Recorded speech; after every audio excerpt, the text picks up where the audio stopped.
มาติดโซมาเฮโลซองพัตัง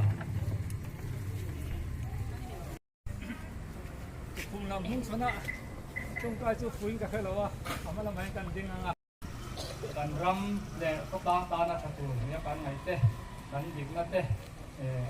การโบเนี่ยการเชียดเต้เบสซีนอย่างยันการนู่นเลยป้าเท่นะลูกบอลลูกนะการนั่นที่นั่นมีสิทธาหนึ่งปีละรำเข้าสมช่อง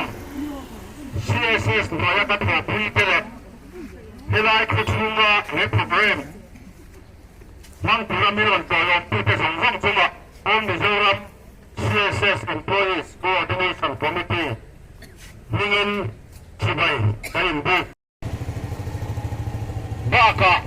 District Capital ที่นั่นเต้ตั้งเหตุเงิน Subdivision นั่นเต้อาเรื่องช่างลายเพียงอ่ะ All CSS Coordination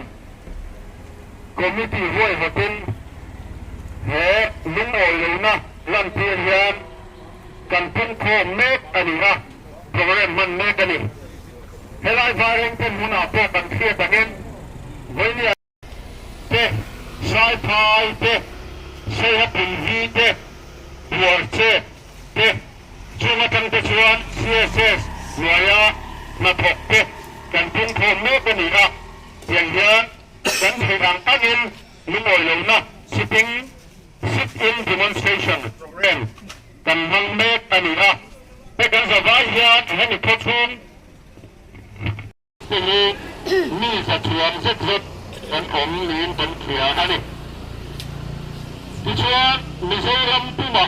CSS หน่วยยามาถก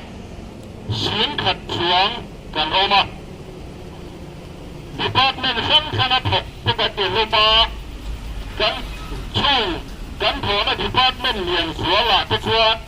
สมาคม TNHN หน่วยเตะอัตมา Agriculture Department Social Welfare NRETA MSEC และ RB Department หน่วยเตะกันถกรวมอันนี้อะไรพวกนี้อย่าง CSS Employees 10กันลุงโอยเลยนะกันลุงที่ได้ขั้น representation เทลูตูรินมินตีอ่ะดิฉันที่ representation ตัว TPNAR อ่ะเทลูซีอันนี้มาเชฟวันโดยคักตะกินชุดกัน representation เทลูชูอัดเห็นนักบุญหุ่น official เทกุตาอาลุมายินกงลักะอาบูลกเมนี่อาวันโดยคาดกันเปลี่ยนเลยอ่ะทุกคนชวน presentation อาบูตากาชวนองเสียอันนี้ตลอดนี่เฮ้ย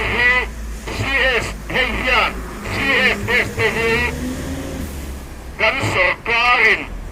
มินไงสักลงเสียเลยเอ็งอามามินไงลงเสียลังตีน่ากันง่ายนี่ที่เราดูเปลี่ยนชวน CSS เต้จังมาจังเถื่อนมันไม่ผ่านยันนี่จังเงี้ยถึงจะดูเอง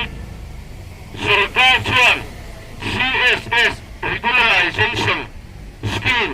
2024อารมณ์ดวงชั่วตาเหตุที่ CSS หน่วยผุดชวนกันหลงเละมา呀มาเช่ที่มีลูกอ่ะ TPNAR จังเงินด่านถึงปักไหมอารมณ์ที่ชั่วตาที่จะเช็คลิสต์นี่ชวนเช็คลิสต์ตัวนั้น CSS หน่วยผุดเมฆด่านเหตุกันนี่ลงมาตัวตานะด่านอันซ้ำนี้เป็นเสียกันดูเลยนี่ไว้ตั้งแต่กันเอาตู้เต้นชวนเช็คลิสต์มาชวนสุดเลยตัวเล่นโซฟาระอันเงี้ยถือนะไว้มีคนยินสุดอะไรนี่เลยนี่ระหว่างชวนที่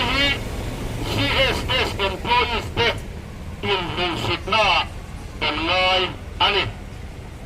ที่เราทั้งเลยชวนกันลุงโอยเลยนะฉัน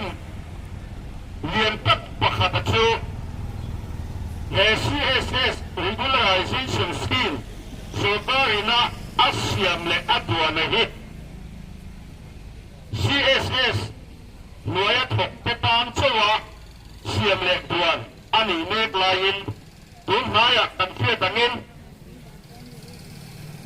Esti Mani Poni Long Pon Long Ni Provisional Employee Ni Samthung Pakat Pechu Esti Mang Hian Sobari Ada Ngeta Hemi Chungchang Ahian Scheme Nei Tu Zokpe Kan Reng Laya Esti Matil Ge Haklo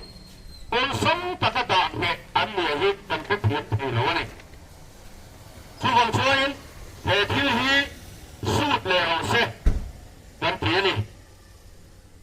Pinchu Lo Le Chuan Tung Naya Kan Sien Zom Takin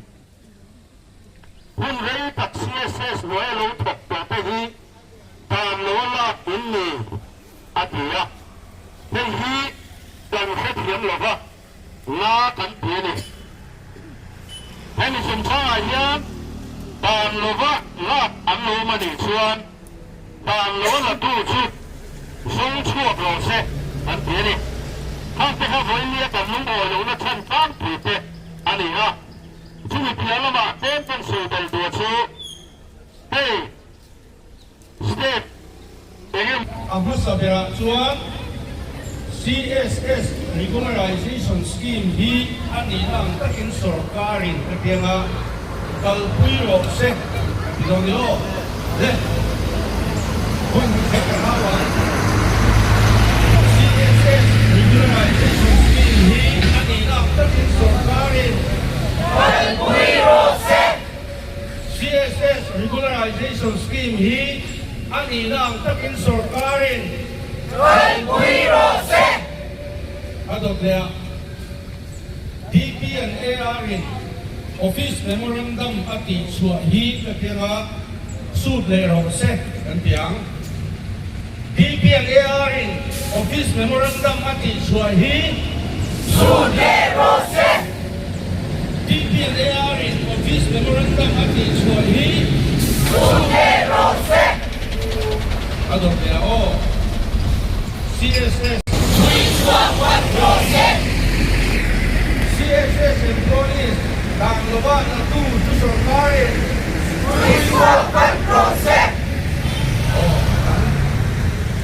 Kato kaya Kan til put Kati ho Inani Ma Chua To Hengin Katiya nga Kan Beise Don Katiya ho Kan til put Kati ho Inani Ma Chua To Hengin Kan Beise Don